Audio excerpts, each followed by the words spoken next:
ये अफसाना निसार राही का लिखा हुआ है और इसका उन्वान है भम्मा।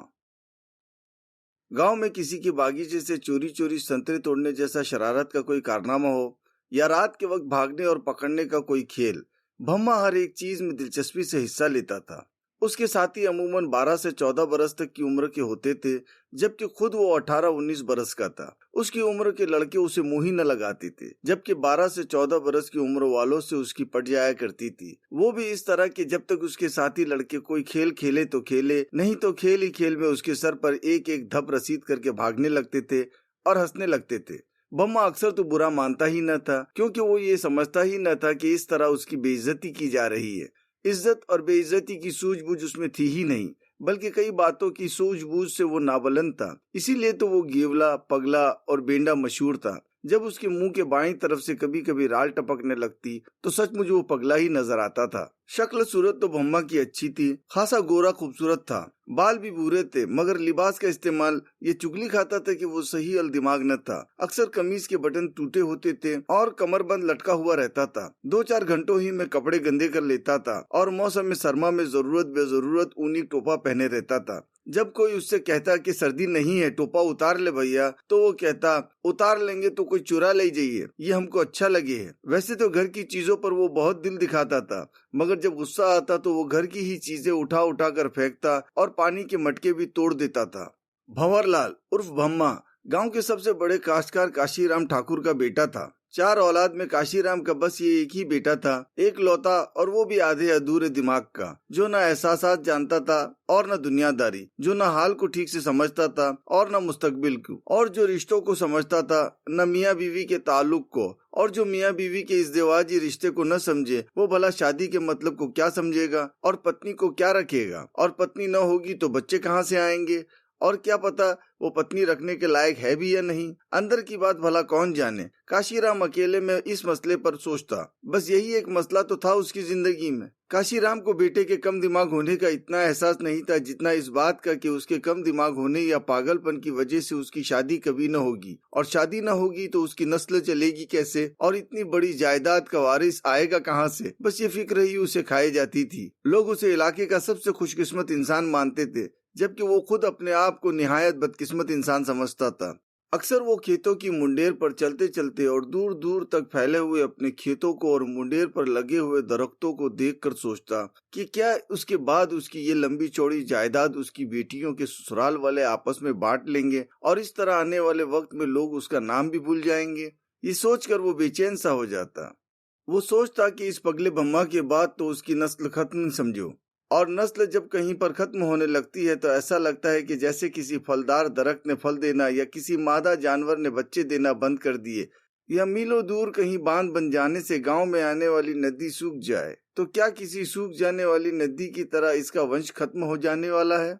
और क्या ये पगला वंश को आगे बढ़ाने की अहलियत नहीं रखता? आखिर ये पता कैसे होगा कि ये अहलियत रखता है कि नहीं? और अगर अहलियत रखता भी हो तो कोई अपनी लड़की उसे किस तरह और क्यों कर दे देगा, क्योंकि वो तो पगला और बेंडा मशहूर होता जा रहा है। कभी कभी जब गांव के लड़के भम्मा की हंसी उड़ाते और साथ में भम्मा भी हंसता तो काशीराम को ऐसा लगता कि जैसे गांव के लड़के भम्मा पर नहीं उसकी किस्मत पर हंस रहे हैं। और तब वो भम्मा को समझाता, क्यों बात बे बात हंसे रे, हर समय हंसने से लोग तुझ पर हंसते हैं और तुझे पगला बोलते, और कोई तुझे पगला बोले है तो हमें अच्छा नहीं लगे है, बहुत गुस्सा आए है। भम्मा फिर भी दांत निकाल कर और मुंह से राल टपका कर हंस देता और कहता, हसन तो साले उनको दद्दा, हमरा का बिगाड़ लेंगे। और तब काशीराम दांत पीस कर रह जाता और खुद कलामी में कहता, तेरा का बिगाड़ लेंगे, बिगाड़ेंगे तो हमरा बंस नहीं चलने देंगे। कभी कभी भम्मा को उन लड़कों पर गुस्सा आ जाता तो वो पत्थर उठा उठा कर उन्हें मारने लगता। तब वो उसे समझाता, गांव के लड़कों से मिलकर रहते हैं मुन्ना, उनसे झगड़ा नहीं करते। जवाब में भम्मा कहता, वो हमें चिढ़ाते हैं और छेड़ते हैं दद्दा, तू चिढ़ता ही काहे को है। काशीराम समझाता मगर उसकी समझ में कुछ न आता। अगली बार फिर वही सब होने लगता। कभी कभी काशीराम अपनी औरत शंकरी बाई से कहता, तूने ससुरी चार चार छोरियां पैदा की, उनके पत्तल एक ढंग का छोकरा जन देती। शंकरी बाई यूं तो बड़ी मुजोर थी और अपने आदमी को एक की दो सुनाया करती थी, मगर इस मामले में वो खामोश हो जाया करती, क्योंकि वो अपने आदमी का दर्द समझती थी, मगर साथ ही बेटी की नाशुक्री भी नहीं करती थी। वो जैसा कुछ भी है, बेटा तो है, और उस पगले से भी उसे ऐसी ही मोहब्बत है जैसे एक होशमंद और समझदार बेटे से किसी माँ को होती है। लेकिन अपने आदमी को चुप करने के लिए वो कभी कभी इतना कह देती, हमरे बस में का है जी, इस शिकायत तो भगवान से करो। बस भगवान का नाम सुनकर काशीराम चुप हो जाता। भगवान की नाशुक्री वो क्यों करता जिसने उसे लंबा चौड़ा और होशमंद मर्द बनाया, बड़ी सारी जायदाद का मालिक बनाया और इलाके में इज्जत दी। वैसे बम्मा कभी कभी खासा होशमंद भी नजर आता था। गांव के करीब करीब सभी घरों में जाता और चाची या मौसी के पास बैठकर उनके काम में हाथ बटाने लगता। उसकी तरफ दिलचस्पी से देखकर और हंसते हंसते रामलाल सुनार की औरत यानी चाची ने एक बार उससे कहा, गांव में तेने कोई लड़की देखी? बम्मा ने टर से भारी आवाज में जवाब दिया, गांव में तो हम रोजीना लड़की देखत रहे। अरे पगले, अपने काजे अपनी दुल्हन बनाने के वास्ते शादी करेगा कि नहीं? हम तो ऐसे ही भले हैं काकी। हमरे दोस्त नन्नू की 2 बरस पहले शादी भई थी, अब उसकी औरत रोज रोज नन्नू से लड़त है। नन्नू की नाक में दम कर रखी है साली ने। पहले तो कितना खुश रहता था, रोजीना रात को हमरे संग छिलक बिलैया खेलत था, अब तो सब भूल गया। हमरी शादी भई तो हम भी छिलक बिलैया भूल जाइए, थारे संग वो तो खेलेगी छिलक बिलैया, थारी दुल्हनिया। चाची ने हंसते हुए शरारत से कहा, लेकिन वो मजाक न समझा और जवाब में बोला, काकी 2 जनों में क्या मजा आई है, छिलक बिलैया में तो कम में कम 5-7 जने हो तो मजा आई है। और तब चाची ने ये कहकर बात खत्म कर दी, तू तो अब भी बच्चे का बच्चा ही है रे, राम जाने कब होशियार होएगा।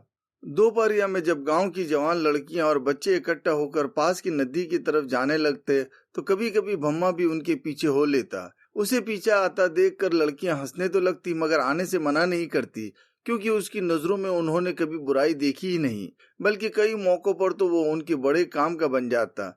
रास्ते में कोई उसको अपने सामान की टोकरी या कपड़ों की गठरी पकड़ा देती, या नदी आने से पहले रास्ते में खेतों में से चलते चलते वो चने का हौला तोड़कर उन्हें खिलाता, या रास्ते में आने वाले गन्ने की खेत में से गन्ने तोड़कर लाता और सबको एक एक टुकड़ा देता। नदी पर भी लड़कियां झाड़ियों की आड़ की कोई जगह बताकर जब उससे कहती कि जाओ तुम वहां नहा लो और अपने कपड़े धो लो, तो वो गर्दन हिलाकर उनका कहना मान लेता और जाकर चुपचाप अपने कपड़े धोने लगता और देर तक पानी में तैरता रहता और लड़कियों की आवाज देने पर ही उनके पास आता। लड़कियों से भम्मा की माँ को या किसी और को ये रिपोर्ट नहीं मिली थी कि भम्मा ने कभी उनको तंग किया या कभी कोई छेड़छाड़ की हो। अभी तक वो लड़कियों के लिए बेजरर था। जब किसी बेटे में हर तरह से बालिगपन के आसार नजर आते हैं, यानी शादी के नाम से चेहरे पर शर्म और हया दौड़ने लगती है, तभी माँ बाप उसकी शादी की फिक्र करते हैं। लेकिन 19-20 का भम्मा 12-13 साल के बच्चे की सी बातें करता था। खुश भी जरूरत से ज्यादा होता था और रंजीदा भी बेहद होता था, और जब गुस्से में आ जाता तब सचमुच पागल नजर आने लगता। तब आस पास खड़े हुए बच्चे भी उससे डर जाते। ऐसे में बाप काशीराम अगर वहाँ मौजूद होता तो आगे बढ़ता और उसे डांट चुप कराता, और ऐसे ही मौकों पर काशीराम फिर से ये राय कायम करता कि उस लड़के की क्या शादी होगी जो शादी की बातों और समझबूझ से अभी बहुत दूर है, और कौन बेवकूफ है जो ऐसे पगले को सही समझकर अपनी बेटी देगा और बेटी की किस्मत फोड़ देगा।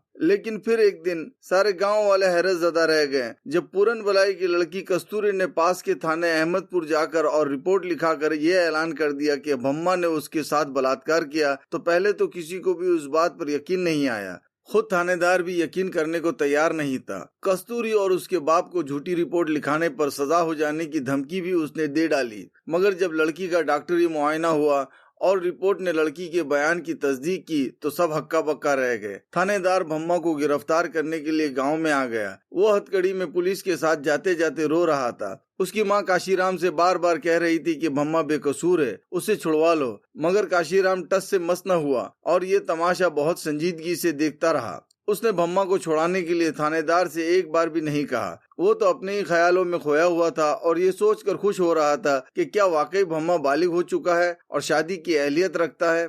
भम्मा को गांव से पुलिस ले गई, मगर तब भी वो अपने ही ख्यालों में डूबा रहा और सोचता रहा कि अगर वाकई भम्मा बालिग हो गया है और शादी के लिए हर तरह से फिट है तो उसकी ये गिरफ्तारी ही इस बात का ऐलान होगी और लोग समझ लेंगे कि वो बालिग हो गया है और शादी के लिए लायक भी हो गया है। केस तो वो लड़ ही लेगा और अच्छे से अच्छा वकील लगाकर बेटे को अदालत से छुड़ा भी लाएगा। मगर उसकी गिरफ्तारी की खबर और फिर मुकदमे की शोहरत से भम्मा को इस बात का सर्टिफिकेट मिल जाएगा कि वो शादी के लिए लायक हो गया है और अंदर की सब बातें जानता है। तब ऐसे में कोई न कोई तो उसे अपनी लड़की दे ही देगा। अगर आसानी से न देगा तो कुछ ले देकर तो दे देगा। 10-5 एकड़ जमीन जाने से अगर भम्मा की जिंदगी बनती है और उससे वारिस मिलता है तो सौदा खोटे का बिल्कुल ना होगा। लेकिन फिलहाल तो केस को संभालना होगा और उससे भी पहले भम्मा को जमानत पर छुड़ाना होगा। काशीराम पहला बाप था जो बेटे पर इस्मत दरी का इल्जाम लगने पर और उसकी गिरफ्तारी हो जाने से बजाय दुखी होने के खुश था। बाहर से दुखी मगर अंदर से खुश। खुश ही नहीं, बेइंतहा खुश। गांव के और आसपास के इलाके के लोग ये सोचकर डर रहे थे कि इस्मत दरी का इल्जाम लगाने वाली कस्तूरी के बाप पूरन के साथ काशीराम न जाने क्या बुरा सुलूक करेगा और अब न जाने किस तरह उससे बदला लेगा। मगर काशीराम ने उस पूरन को न तो एक बार कभी अपने पास बुलाया और न उसके खिलाफ किसी के सामने कभी गुस्से का इजहार किया। करीबी मिलने वालों ने और शंकरी बाई ने काशीराम को राजदारी में बहुतेरा समझाया कि वो कस्तूरी के बाप पूरन बलाई से जाकर बात कर ले, कुछ दे दिला दे और अदालत में कस्तूरी का बयान बदलवा दे, क्योंकि पूरन गरीब था। अगर उसे 4-5 एकड़ जमीन मिल गई तो फिर वो काशीराम से दुश्मनी मोल लेना न चाहेगा और पगले की हरकत को भूल जाएगा। काशीराम ने सबके मशवरे खामोशी से तो सुने मगर उन पर अमल नहीं किया। वो एक बार भी न तो पूरन से मिला और न कस्तूरी से। उसने कस्तूरी से ये भी नहीं पूछा कि उसका लगाया हुआ इल्जाम सच भी है या किसी के कहने पर उसने उसे रुस्वा करने के लिए भम्मा पर झूठा इल्जाम लगा दिया है। किसी की साजिश की तो खुद उसे बू भी नहीं आई और ऐसा लग रहा था कि कस्तूरी का इल्जाम सच था। भम्मा ने जरूर उसे अकेले में सताया होगा, मगर भम्मा की बातें तो हमेशा बच्चों जैसी रही। उनमें बालिगों का रंग कभी महसूस नहीं किया गया। लेकिन क्या कहा जा सकता है, पुरुष और नारी का आकर्षण किन तन्हाइयों और अंधेरों में क्या बोलने और गुल खिलाने लगे, कुछ कहा नहीं जा सकता। हो सकता है भम्मा वो सब बातें जान गया हो जो होशमंद लड़के अपने अंदर जवानी को महसूस करते हुए जान लेते हैं। आखिर भम्मा जानवरों और कुत्ते बिल्लियों से भी गया गुजरा तो नहीं। कम से कम इस इल्जाम से भम्मा को ये सर्टिफिकेट तो मिल जाएगा कि वो अंदर से ठीक ठाक है और अपनी दुल्हन को सुख दे सकता है। उस सर्टिफिकेट से ही वो किसी न किसी कायदे के घर से रुपया खर्च करके उसके लिए दुल्हन ला सकता है। अगर एक बार दुल्हन यानी बहू आ गई तो फिर बच्चे भी होंगे और बच्चे होंगे तो उसे वारिस मिलेगा और उसकी नस्ल आगे बढ़ेगी। लिहाजा कस्तूरी को उसने पूरी छूट दे दी कि वो खुलकर भरी अदालत में भम्मा पर इल्जाम लगाए कि भम्मा ने उसके साथ मर्दों वाला काम किया है। इस तरह वो पगला भम्मा दुनिया की नजरों में एक मर्द तो साबित होगा। रहा सवाल ये कि अदालत में कस्तूरी के खुल कर बोलने से कहीं भम्मा को सजा न हो जाए, तो उस बात का खौफ काशीराम को बिल्कुल न था। वहाँ शहर में एक से एक बड़े वकील पड़े हैं जो काले को सफेद और रात को दिन साबित कर देते हैं और अपनी काबिलियत से घटना के वाकयात को झुठला देते हैं और अदालत को मजबूर कर देते हैं कि वो हथियारों और बलात्कारियों को रिहा कर दे। पिछले 10-12 बरस में इलाके के एक भी हत्यारे, डाकू और बलात्कारी को सजा न हुई थी। फिर वो अपने भम्मा को बचाने के लिए कुछ भी खर्च कर सकता है और एक से एक बड़ा वकील खरीद सकता है। वकीलों की क्या कमी है? रकम दिखाई नहीं कि उन्होंने अपनी काबिलियत और दिमाग का इस्तेमाल किया और दिन को रात और काले को सफेद साबित किया और चुटकी बजाते बजाते बड़े बड़े मुलजिम को सलाखों से बाहर कराया। फिर उसे क्या जरूरत थी कि कस्तूरी की खुशामद करें या उसके बाप को 2-4 एकड़ जमीन दे। उसे तो कहने दो जो कहती है। यही कहेगी ना कि उसके बेटे भम्मा ने मर्दों की तरह उसे अकेले में पकड़ लिया और उसकी जवानी पर हाथ डाला। उसका बेटा जवान लड़की पर हाथ डालने वाला मशहूर होगा तो फिर जब भी जेल से छूटेगा उसे औरत मिल जाएगी। ये पक्की बात है। कोई ना कोई उसे अपनी बेटी दे ही देगा और यूं उसकी नस्ल भम्मा की जमानत हो सकती थी। अगर वो अदालत में ये दलील पेश करता कि भम्मा सही दिमाग का नहीं है, मगर उसने ये दलील पेश नहीं की और जमानत न हो सकी। लेकिन मुकदमे में गवाही का दिन जल्द आ गया। खादी की सफेद टोपी पहनकर और अपनी घोड़ा गाड़ी में गांव के खास लोगों को लेकर काशीराम पक्की सड़क तक गया। कस्तूरी और उसके माँ बाप भी रास्ते में पैदल जाते हुए मिले। वो सहमे और डरे डरे थे, मगर उसने उनसे बात नहीं की। सब लोग अदालत में जाकर मिले।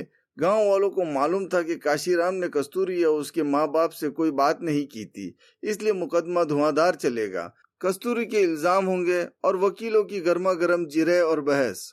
आवाज लगाने पर कस्तूरी की अदालत में दाखिल होते ही सब लोग दम साध कर बैठ गए। काशीराम के 3 वकील तनकर खड़े हो गए और अपने कांधों पर गांव ठीक करके कस्तूरी को ऐसी नजरों से देखने लगे कि जैसे वो एक कमजोर देहाती लड़की नहीं बल्कि उनकी एक बहुत बड़ी दुश्मन हो जिससे मुकाबला करना एक चैलेंज हो। सरकारी वकील के पूछने पर कि क्या हुआ था, कस्तूरी ने पहले कोर्ट रूम में इधर उधर देखा, फिर जज को देखा और रूहान सी होकर बोली, साहब 5-6 महीने पहले की बात है। सावन का महीना था। हमरी मतियारी हमरे नन्ना के घर छुनिया गांव गई थी। रात का टेम था। हम घर में अकेले सोए पड़े थे। हमरे दद्दा उ टेम भेरिया कक्का के घर गम्मत में गए थे। फिर क्या हुआ, सरकारी वकील ने पूछा। फिर वो हमरे बिस्तर में घुस गया और हमको, हाँ बोलो, डरने की जरूरत नहीं है, आगे क्या हुआ। सरकारी वकील ने उसे हिम्मत दी। उन्हें हमारी इज्जत पे हाथ डाल दिया साहब। हमने बहुत छुड़ाने की कोशिश की पर उन्हें नहीं छोड़ा, कस के भींच लिया था। फिर उसने आगे क्या किया। सरकारी वकील ने मामले की तह तक जल्दी जाने की कोशिश की और खास इल्जाम को जल्द से जल्द रिकॉर्ड कराना चाहा।